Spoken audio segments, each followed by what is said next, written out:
Hey guys, it's Yuta. So, since 2018 is almost over, I'm gonna highlight some of the biggest news in Japan. And here I chose domestic news that is related to Japanese society because I think that's what most of you guys are interested in. Just like many other countries, Japan has its own share of sexual harassment cases, unfortunately. And I'm gonna talk about these too. So the first case is about a top government official, Junichi Fukuda. He was a top bureaucrat at Finance Ministry of Japan, so he was pretty big. And he was accused by a female reporter of making sexual remarks to her when they ate together. Because it's common for news reporters in Japan to go to a restaurant or bar with an important person to get some news. And Fukuda made inappropriate comments. And also they released an audio recording where you can hear Fukuda say, "Can I touch your boobs?"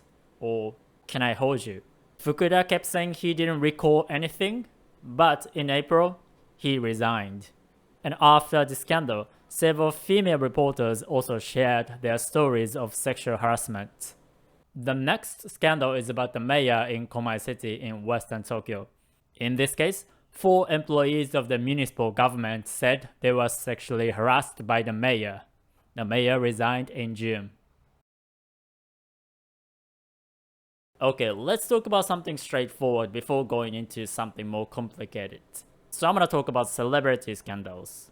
The first one is about Tatsuya Yamaguchi, who was a member of a pretty popular boy group, Tokyo. And he forcibly kissed a high school girl earlier this year. He was 46 and the girl was 16. And because of this, he quit the group. The next scandal is about Hitomi Yoshizawa, who was a former member of a very popular girl group, Morning Musume. And she drunk drove and hit a person with a car. And initially she drove away from the scene, but 15 minutes later she decided to call the police. And shortly after, she quit show business. So I'm gonna talk about political scandals, and they're rather convoluted, so please pay attention. There are 2 of them, and they both involve schools and the current government. The first one is Moritomo Gakuen, which is a school. They wanted to create a new elementary school, so they purchased a piece of land from the government in 2016. But for some reason they got a whopping 86% discount from the government. But why? Well, it turned out Prime Minister Abe's wife was named an honorary principal of the new elementary school. So people suspected maybe the government gave the school an unfair amount of discount. And it turned out the government altered some documents concerning the purchase. So it was even more suspicious. Well, this is not everything, but let's move on to the next one.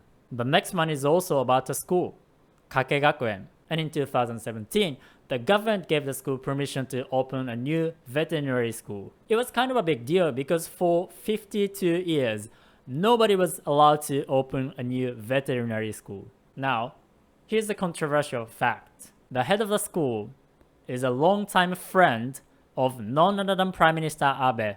So people got suspicious maybe the Prime Minister was involved in the decision to give the school permission because they are friends. And the Prime Minister denied that he was involved, but they discovered some documents that implied that he was.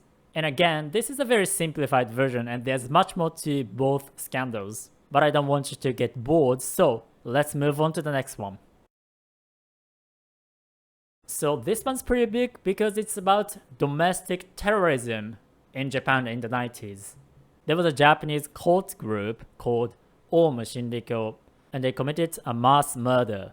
In 1995, members of the cult group, they got on the train in the morning during rush hour, and they released deadly sarin gas on the train. It killed 12 people and severely injured 50 people, and some of them died later. It also affected nearly 1,000 people because there were so many people on the trains. And the cult also committed other types of crimes, but that was the biggest one. And 13 of the members were sentenced to death, including the leader, Shizuo Matsumoto. And this year, 2018, all of them were executed.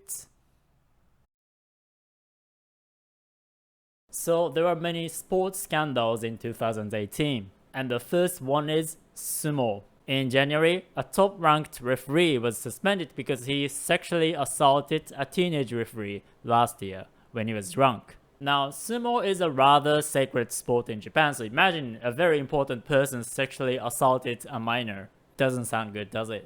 And there was also violence in sumo. In March, a sumo wrestler beat his attendant. His name is Takanaiwa, and he himself was a victim of violence last year. And now, gymnastics. There was a case of corporal punishment. In March, a gymnastic coach was banned indefinitely from coaching because he slapped a teenage gymnast, Sae Miyakawa. And there was also video footage where the coach slapped the gymnast.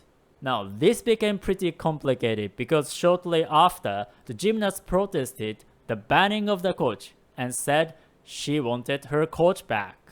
So some people say it's like a domestic violence case where the victim defends the abuser. And I also think this is an example of how corporal punishment is normalized in some sport teams. And the last scandal is American football in Japan. And yes, it does exist even though it's not very popular. It happened in May when a player violently tackled another player, causing injuries. And it got a lot of media attention when it turns out it was actually the coach who told the player to crush the other player. But to be honest, I don't quite understand why it got so much attention in Japan because American football isn't that popular here. To me, this is one of the worst ones because it doesn't just involve an individual, it involves a whole organization. Tokyo Medical University had been giving female applicants lower scores to accept more men, and they had been doing it for more than a decade. So imagine how many women couldn't pass the exam because of that. This is super blatant sexism and it's absolutely not acceptable. Now this one is about the politician Mio Sugita from LDP, the ruling party. In July, she published an article in a Japanese magazine saying that LGBT people are unproductive and you shouldn't use taxpayers' money to support them. And that article sparked a lot of criticism in Japan. Now, Sugita is basically like a professional troll who says controversial stuff intentionally to get attention. And I think it's interesting because people like her exist in many countries. And this was a pretty big deal because the magazine that published her article, they decided to stop publishing their magazine. And it had been around since 1985. So for the past few years, Halloween in Shibuya has been a gigantic street costume party. But this year, there were many noticeable misconducts. And some people even overturned the truck and videos were shared on social media. So the police analyzed videos and eventually they identified 15 of them. 4 of them were arrested. So because news tends to focus on negative events, I want to end this on a positive note. And I'm going to talk about Japan's suicide rate. Well, I think you already know that Japan has a high suicide rate, but it's actually been declining. In fact, the suicide rate in 2017 is actually the lowest since 1978 when they started collecting data. It's still relatively high, especially among young people, but overall, there are positive changes. Alright, so obviously there's many more interesting things I didn't include in this video. And many of those stories aren't extensively covered in English. So if you really want to learn about Japanese culture, it's necessary that you speak Japanese. And if you want to learn Japanese with me, I can send you some free Japanese lessons by email. So click the link and subscribe to my email group, Japanese with Yuta. Alright, see you guys soon. Ciao, ciao.